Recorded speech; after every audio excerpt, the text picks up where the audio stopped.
And welcome to this week's edition of the Reigns on the Cardinals podcast. Rob Reigns, Mike Reigns here as we count down the hours, minutes, seconds until first pitch, opening day, sunny gray, probably about 3:15, maybe 3:16, first pitch at Busch Stadium on Thursday. Always an exciting time. As my wife said, the bunting is up. It's a good day.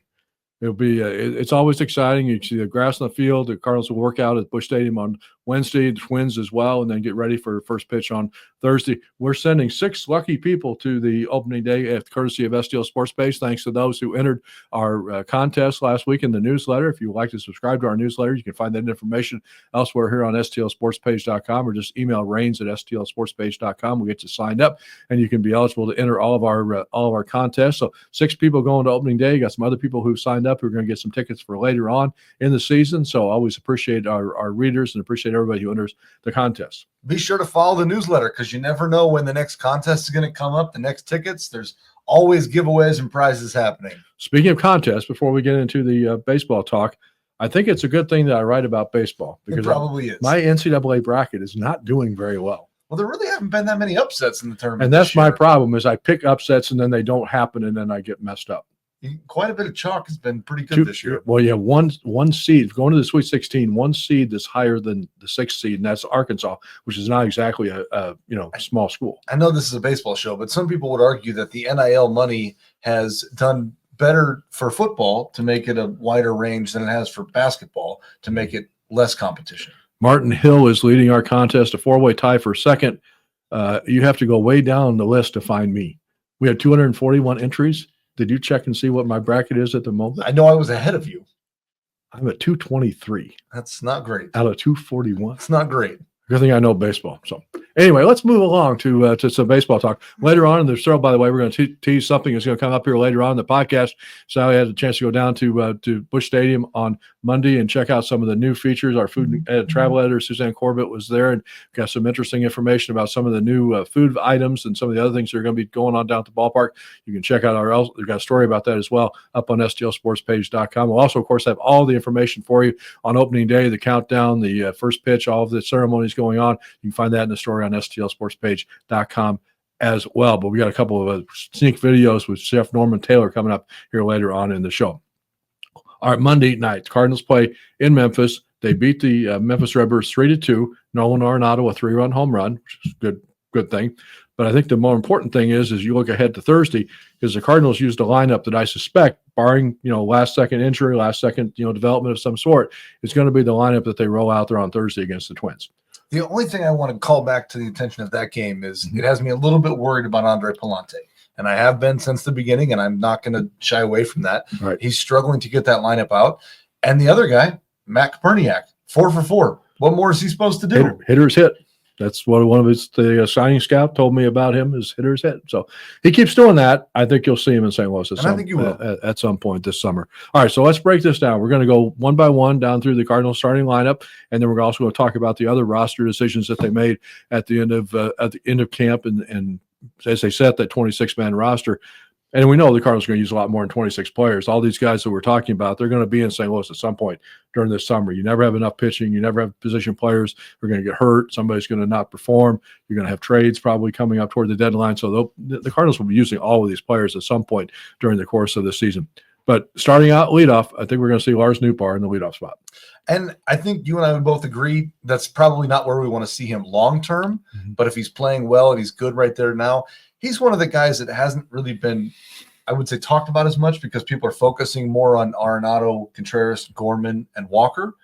But Nootbaar's a big piece to this lineup that has to be ready to go.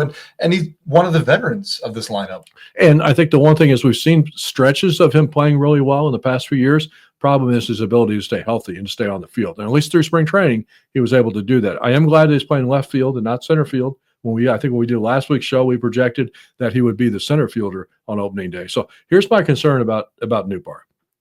His career high in stolen bases is 11. And that's also the biggest argument I had about Mason Wynn, which I know you were a big proponent about Mason Wynn hitting leadoff, and he did a year ago most of the time. 11 stolen bases a year ago. Why do the Cardinals seem to not like to have a leadoff guy who can steal bases? But even if they do, they don't let him run. Well, that's my point. That's what I'm trying to say. I mean, like Mason Wynn can run and Victor Scott can run, but they don't ever want to do that. And I think they've got some guys in this team that can. And with the new limited options of being able to pitch over and throw the ball over and the bigger bases, I don't know why more teams don't run, especially when we're struggling to score. Well, that's my point. If Victor Scott II, and we always talked about all spring how he's been much more confident, much more aggressive this season than he was a year ago, and at least he made the lineup, at least he's starting in center field, even if he's not batting leadoff. But if you stick him in that leadoff spot, I think you're going to get 50 to 60 stolen bases out of him as long as he gets on base enough times. How many times is that going to lead to another run? It's going to lead to a lot. And that's why I like Newbar batting second, because he takes a lot of pitches. He's got a very good eye at the plate. He draws a lot of walks, but would give Scott a chance to steal. And then a base hit, you got to run. Now the hope can be is that having Wynn and Scott lower in the lineup is taking a little bit of pressure off them to start the season, and maybe that changes. Possibly, but we just have to wait and see on that. They're going to start out with Wilson Contreras batting second. I'm okay with that, but I would probably rather have Newbar batting second. I would move Contreras down into more of an RBI spot. If you're going to go with Newbar first, I like Donovan batting second, not Contreras. They've got Donovan batting third. And I get it. I understand. I think why they're going to left, right, right? And they are, and that's why it makes sense. But to me, I would flip-flop that for the simple fact that the two guys that you need to be your power hitters in this lineup, the home run guys, are Contreras and Arenado. Seems like kind of stacking the on-base percentage guys up at the top. The guys who have a tendency to get on base more, which I like. And that's what the analytics will tell you, right? They just, you watch Moneyball enough, you'll see this guy good because he gets on base, right? And so that's what they want to do, and that's what their numbers are telling them to do. Arenado batting cleanup. I would bat Contreras cleanup, bat Arenado fifth. Now, as we've talked about before, if the Arenado that is capable of being there, he may move up to third at some point in the lineup if he plays like he did. And he had a pretty okay spring, not great, but okay.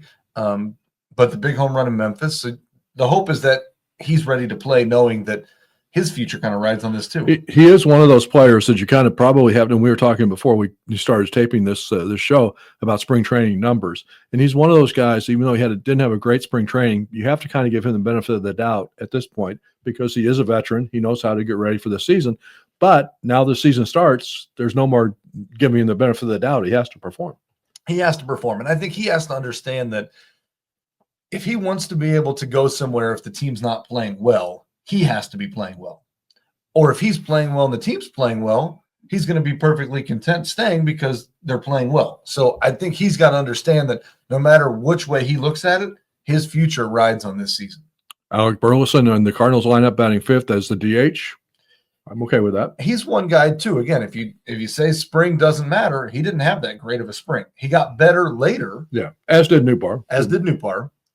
But yeah, he's a guy that really needs to come through and needs to be a big key piece to this offense. He's going to be the interesting guy as far as number of at bats is concerned. I think he's going to say he's going to platoon a little bit with Contreras at first base / DH, but you've also got Nolan Gorman in that situation with Scott playing center field, Newbar in left. That means Donovan is probably going to play second a good majority of the time, which is going to force Gorman into that DH mix. So there's somebody in that group that's not going to get the at-bats that at least everybody coming into the season thought they were going to get. And we knew that when Arenado was still here. Mm-hmm. We knew something was going to change and somebody had to stay because of that when Arenado was still here.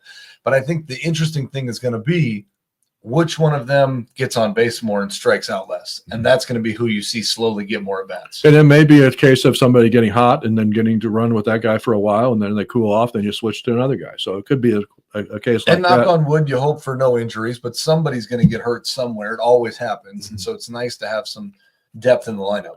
Then you go to the catcher. Ivan Herrera is going to get the start probably on Thursday on opening day, but you're going to see an awful lot of Pedro Pages as well. Pages, I think, the edge defensively. Herrera, the better offensive player, so that's going to be the trade-off. And Pages played really well offensively last year, so I don't know that there's a huge drop-off there. I think they're both pretty content. I would think when Pages is in the lineup, maybe he's down to the 8 hole, maybe a little bit lower than Herrera, but correct. I don't think that's a problem. And then I think the player that you and I probably agree on might be the most important player on this ball club. If the Cardinals are going to be a successful club, if they're going to contend for the division title, Jordan Walker. And Jordan Walker is a guy that, you've seen come out for defensive replacements later in the game, and that's where a guy like Siani comes in.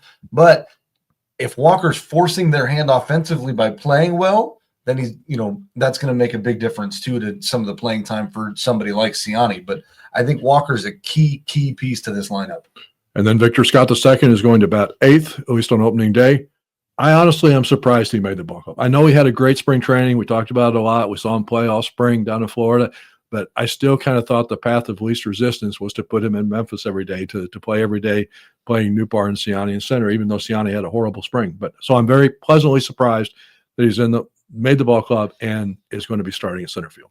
I really hope that he takes full advantage of this opportunity and comes out playing really well, because that's kind of what Siani did last year, right? He wound up there, played well, and as Ollie had said, to Siani's point, he earned his time. Well, let's hope that Scott can do the same thing with the time that he has. And then batting 9th with this shortstop, Mason Wynn, there for a reason, because he had a horrible, absolutely horrible spring training. 4 hits and 50 at-bats, struck out 16 times. You hope that there's, again, the spring training numbers meaningless. I mean, I remember having a conversation with one of those guys in spring training and said, nobody's going to remember in September what you hit in spring training. Correct. Unless it's also what you hit in the regular Correct. And you hope that Wynn can turn it around and get back to where he is. But that's also what kind of left my mind a little bit scratching to the decisions that they made for Siani to make this club, and not someone like Jose Fermin, who can play shortstop if Wynn is struggling. Right now, I assume your backup shortstop is Brendan Donovan. That's what they've said, even though he hasn't played there. Yeah. And then Sonny Gray on the mound. Sorry, but now, and we also talked about guys who had very bad spring trainings, and now there's a report that Gray's been dealing with an illness as well. So I don't know what you expect from him on Thursday. I don't either. And the biggest thing is you just got to hope that getting home, getting relaxed, and getting the regular season underway, these guys can start to put the right numbers together, that they're there. Now, you don't need to come flying out of the gate right away, but as we've talked about, they're in a winnable division, so every game does matter. Yeah, they really do. Yeah, because it could come down to a couple of games. So very simple. And those games, the games in April count too. Not just like the games in August and September. So, Rains on the Cardinals podcast. Mike Rains, Rob Rains here. Thanks to our title sponsor, Drury Hotels, for sponsoring all of our content here on STLSportspage.com, as well as Archwell Health. We appreciate AAA Travel of Missouri for being our title sponsor during all of our spring training coverage. Hopefully, you were able to keep up with the club, even if you were able to get down to spring training. So, as we look at the rest of the roster, too, we've talked about a couple of the bench guys with Burleson Gorman kind of alternating that role, Pages Herrera alternating the catcher role. So you got 2 more bench spots. You alluded to it a second ago. The one guy who I think also earned a spot, and I'm going to be curious to see what he does during the regular season, is Lucan Baker. He's done very well, and hopefully he's a guy that can come out and really capitalize on this pinch hitter type role. Because, right, I mean, he's going to be a guy who comes in with some big power when you need it. But I wouldn't be surprised if we see him playing a little bit first base, and as they mix Burleson into the outfield and DH too. And you also mentioned Michael Siani. He made the ball club as the extra outfielder over Jose Fermin, even though apparently Jose Fermin had been told he was going to make the ball club, and then they had to change their mind about that, which is not a good situation. You talk about Koperniak going 4 for 4 in Memphis. I also noticed Fermin played left field and threw out a guy at the plate. So yeah. I think he got maybe a little bit of chuckle out of that. I think he got kind of a raw deal there, but I don't see any path to Siani getting much playing time up here. So maybe they didn't want Fermin to just sit on the bench. I would rather have Fermin. I mean, I think Fermin gives more ways to help you than Siani. It certainly gives you some defensive options later in a game. Now, I understand that Ali's talked and raved about Siani's defense, but I don't know that Victor Scott's that far behind him. No. And I think the more Victor plays, he's going to be better than him. I don't think there's any question that Victor Scott's a better player than Michael Siani. So, all right, so moving on to the rotation, the other big news that the Cardinals made at the end of spring training was Matthew Liberatore got to start in the next to last spring training game, and then they come out Sunday and say he's going to be the 5th starter. I'm glad that he's a starter. I like that out of him, but I don't understand what Michael McGreevy has to do to become a starter on this team. Had to have somebody else not be there. It doesn't make any sense. I understand we're paying $17 million to Miles Michaelis, but that's why he's not a starter. But how long do we ride that train? Honestly, the guy's spot that he should be taking is Andre Palante. Mm-hmm. Palante couldn't beat the Memphis lineup, so how's he going to beat some of these other guys? And McGreevy's shut everybody down. You got Gray, Fetty, Palante, Michaelis, and Liberatore now in the rotation. Steven Matz moves to the bullpen, although they claim at middle of April, when they get past some of these early off days in the season, that he's going to move into the rotation. You have a 6-man rotation. McGreevy will start in Memphis. Obviously, he's the next man up if you need an extra starter or somebody falters. But there's nothing else he could do. I mean, he pitched as great as he could pitch, a 1.08 ERA in the spring.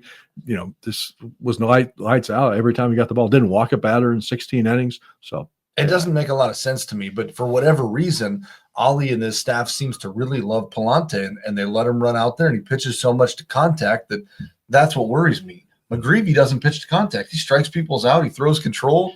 What more is he supposed to do? I think the other part of it too is, and Ollie had said this about midway through spring training, is that he did not see McGreevy as a reliever. He considered him only as a starter. So I think that cut into his options as well. If he'd also been able to shift to the bullpen, then maybe there would have been a path for him to get to the big leagues sooner. But he's like for me and some of those guys that we talked about, Koperniak, he'll be here sooner rather than later. I mean, I think it's for sure only a matter of time for one of those starters gets hurt or bad performances or something. Yeah, and there are guys in that lineup that have been injury prone, right? Steven Matz is a guy, and he's another one that I think the Cardinals have had a hard time before. They certainly messed it up with Jordan Hicks when they moved guys to the bullpen and back to starters and back and forth. And I know that's why they try to stay away from that now, but I think that's where Matt's really gets screwed up. I really think he's a good starter, and he can be a good 4th or 5th starter if he just gets the ball every 5 days and goes about his business and isn't trying to worry about, am I coming in as a bullpen guy, or am I going as a starter, or what's my role here?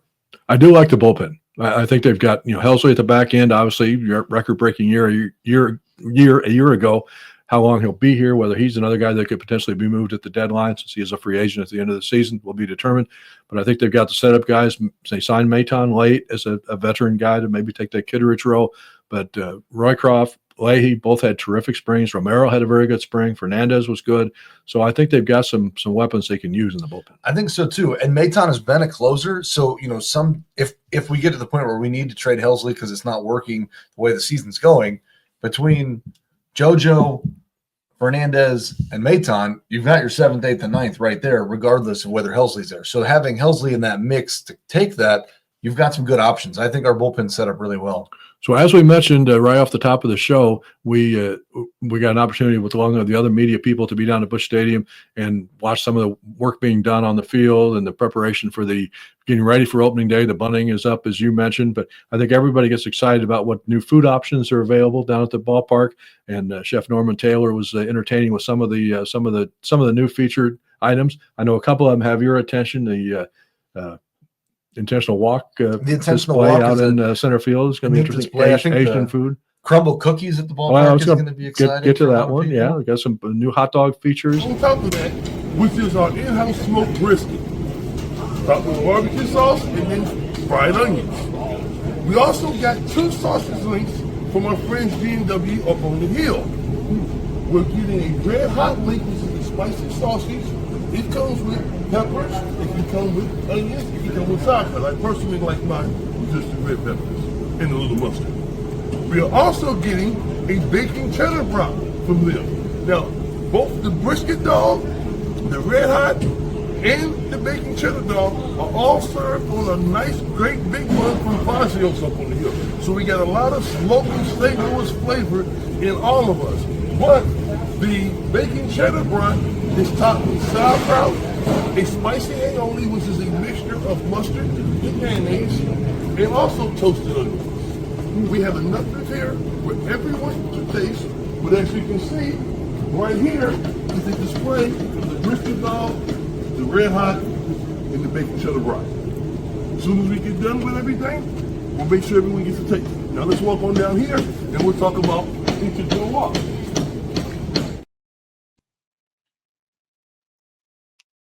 We've gotten to know Chef Norman quite a bit over the years. He's a great character, and I think we were down in Memphis one time when we first got to know him because he'd had succotash on the menu down in the press dining room in Memphis, and he happened to be down there, and it was quite an interesting presentation of foods over there. So he does a great job with a lot of different things and variations, and all those guys do. So it's going to be exciting to be down at the ballpark and try all the new things and the new options that are out there. And our food and travel editor, Suzanne Corbett, also got a chance to talk to Chef, and he was trying to tell her what she should order. Well, beef and chicken. Fix it. Oh, we're gonna do beef. Well, just like that, put that right on there, about half of that. There you go. And then give her the teriyaki on the end. Teriyaki beef, baby. Sesame seeds or not? Oh, I love it. Give her a little shake on the sesame seed. Come on down here, sweetie. We got some more for you. Come on.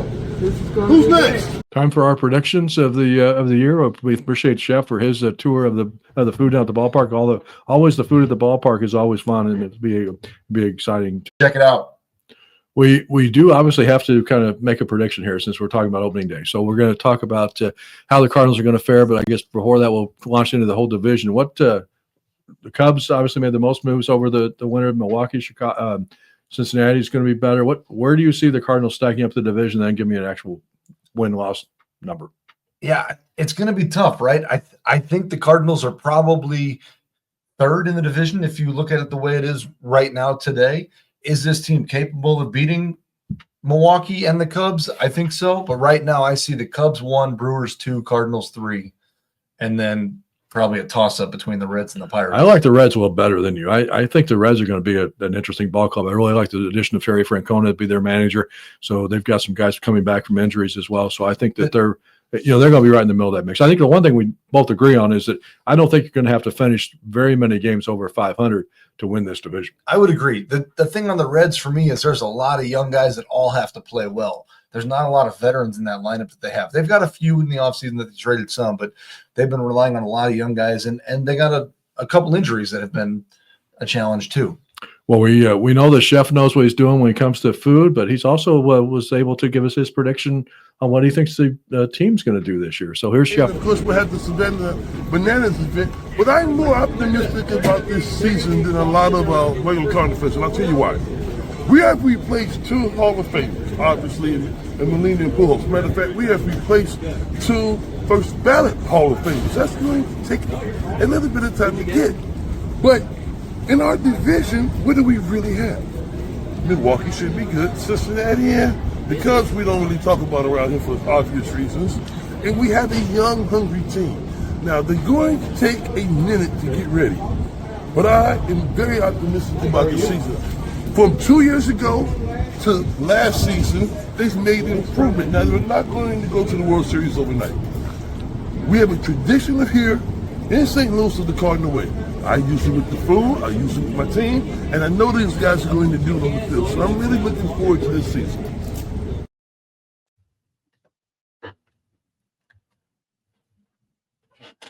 And that was exciting to hear from Chef Norman and his prediction. Yeah, we'll see who comes right. We want to also, one thing we're going to do before we sign off on this week's edition, with the start of the regular season, we want to start a new feature here on this Reigns on the Cardinals podcast. We want to hear from you. We want some questions and that you want answered. If you got something going on your mind that you want us to address on the show on a future edition of this podcast, just jot us a note and an email, reigns@stlsportspage.com, and we'll try to answer as many questions as we can on some of the future shows coming up.